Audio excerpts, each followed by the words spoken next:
Hello students and warm greetings of the day.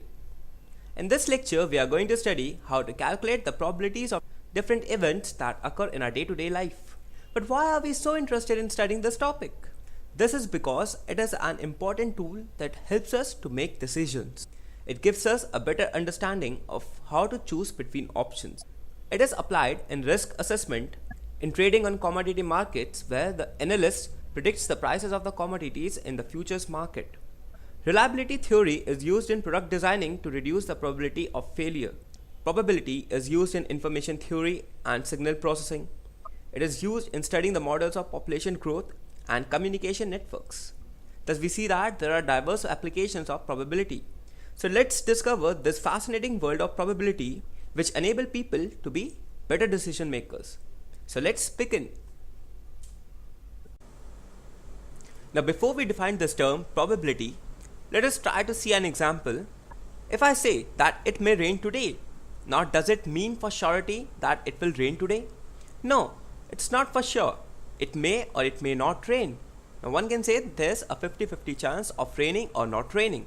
Now if I say it's a sunny day, then may it rain? Yes, definitely it can rain. The weather can change and it can rain again. The chances of raining become low.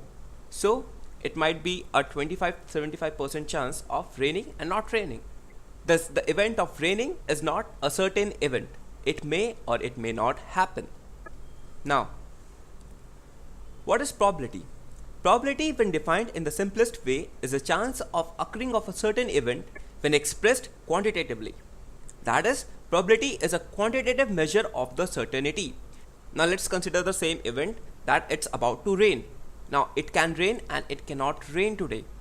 Now the quantitative measure of the certainty of raining is known as probability of raining. And the quantitative measure of the certainty of not raining is again the probability of not raining. So once again we can say that probability is the quantitative measure of the certainty of a certain event to happen. So what is probability? Probability is the mathematical measurement of the certainty of any event to happen or not happen. Now before we further go into this chapter, there's some important things to remember. The first is dice. Now what is a dice? A die is a small cube used in games of chance. I'm really very sure you must have played Snakes and Ladder, Monopoly and many other games that use a die. So a dice is a small cube used in games of chance. The outcome of throwing a die is the number of dots on its uppermost face.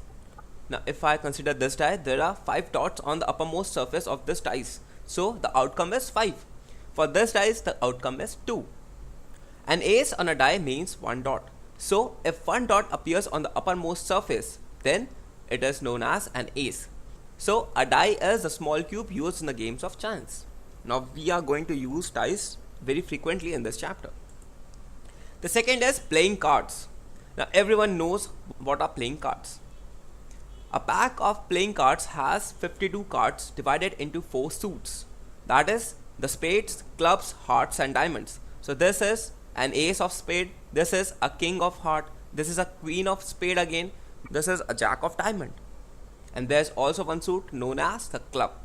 Thus a pack of playing cards has 52 cards and these are divided into 4 suits: spades, clubs, hearts and diamonds. Now each suit has got 13 cards, 9 cards numbered 2 to 10, an ace, a king, a queen and a jack or knave. So we can say each suit has got 13 cards, 9 cards are the numbered cards, that is from 2 to 10, and the remaining 4 cards are an ace, a king, a queen and a jack. Spades and clubs are black faced cards while hearts and diamonds are red faced cards. The kings, queens and jacks are called the court cards or the face cards. So jack, queen and king are called as the court cards. Thus once again a pack of 52 cards has got 4 suits, that is spades, clubs, hearts and diamonds. Each suit has got 13 cards, 9 cards are numbered and the remaining 4 are ace, king, queen and a jack. Spades and clubs are the black face cards while hearts and diamonds are the red face cards. And finally the kings, queens and the jacks are called as the court cards. So there's some very important terms and concepts which we need to understand. The first is random experiment. Now it is an experiment whose outcome cannot be predicted with certainty. As the word suggests, it is a random experiment whose outcome cannot be predicted with certainty. We cannot be sure of the outcome of that experiment. For example, throwing an unbiased dice. Now if I throw a dice, the outcomes that are possible are 1, 2, 5, 6, 3 and 4. Now I cannot predict which number is going to appear on the dice. So it is a random experiment. Tossing of a coin. Now again this is a random experiment because we do not know for sure whether it's going to be heads or it's going to be tails. Another example could be drawing or picking a card from a set of packed cards. So these all are examples of a random experiment. The second is sample space and sample points. So the set of all possible outcomes of a random experiment is called as the sample space, and it is denoted by S. Now every possible outcome, that is every element of this set, is a sample point. So we can say that sample space is the set of all the possible outcomes of any random experiment. This set is known as a sample space, and every possible outcome, that is every element in this set, is called as a sample point. For example, if I toss a coin, now the possible sample space would be heads or tails. So it could either appear a head or it could appear a tail. So head and tail is the sample space. Anything beyond heads and tails is not possible. So S is H, T, where H is head and T is tail. Now when two coins are tossed simultaneously, then what are the outcomes? Either it could appear heads, or it could be head tail, or it could be tail head, or it could be tail tail. So these are the four possible outcomes, and the set of all these four outcomes is known as a sample space. Now each of these is a sample point. That is, this is an element, this is an element, this is an element, and this is an element of the sample space S. So the set of all possible outcomes of a random experiment is known as the sample space and is denoted by S, and every possible outcome of such a set is known as a sample point. The third is trial. The performance of an experiment is called as a trial, and the outcomes are called as the cases. The number of times the experiment is repeated is called as the number of trials. So if I toss a coin, now this is the performance of an experiment, that is tossing of a coin, and so it is called as a trial. And if it is a head or it is a tail, this is called as the case. The case one could be, it could appear a head or it could appear a tail. So I'm sure the distinction between a trial and a case is clear. Now I may toss a coin twice, thrice, 4 times, 10 times, 20 times and so on. And so the number of times the experiment is repeated is called as the number of trials. The fourth is event. Now what is an event? The possible outcomes of a random experiment are termed as events, and it is a subset of a sample space. For example, when a coin is tossed, the outcome of getting a head or tail is an event.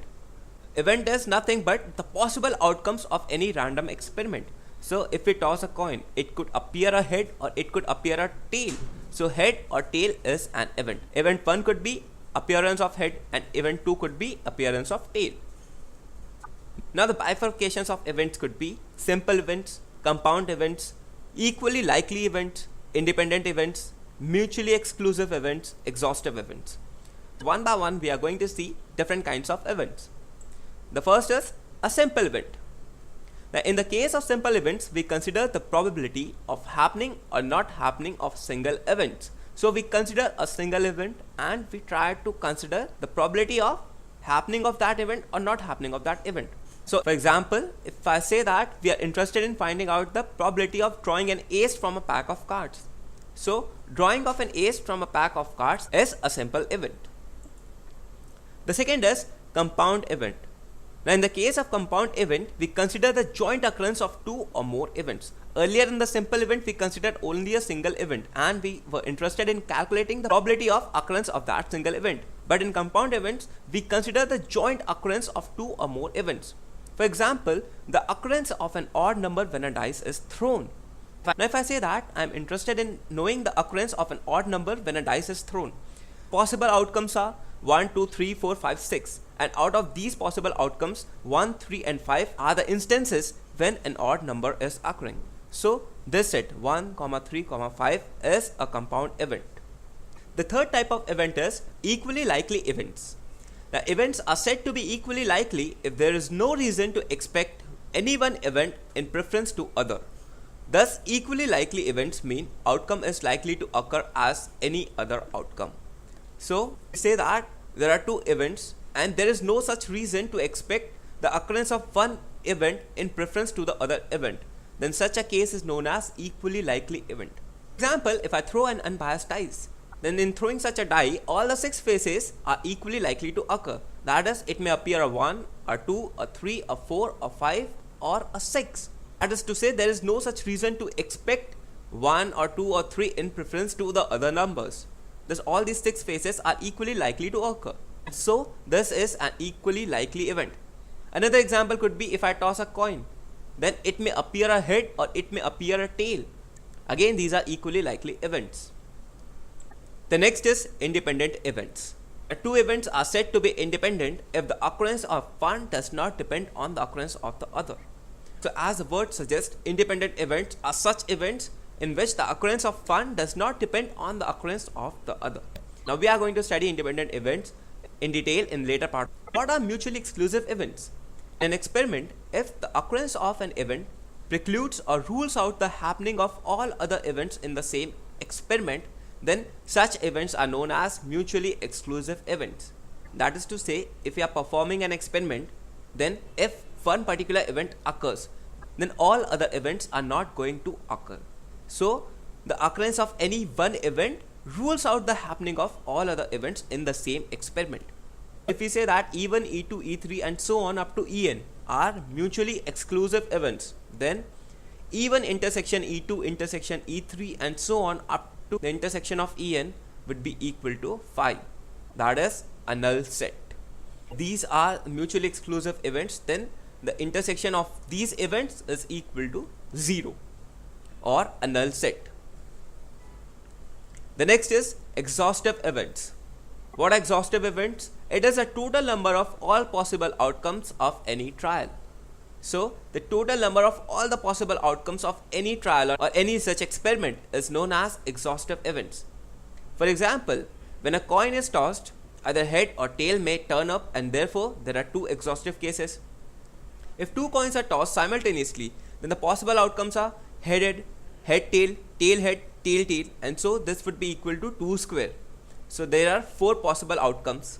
If 3 coins are tossed simultaneously, then the possible outcomes are head head head, head head tail, head tail head, tail head head, tail tail head, head tail tail, tail head tail, and tail tail tail, and this would be equal to 2 cube. That is, there are 8 possible outcomes for this experiment. Similarly, when 3 dice are thrown simultaneously, then the possible outcomes are 6 cube.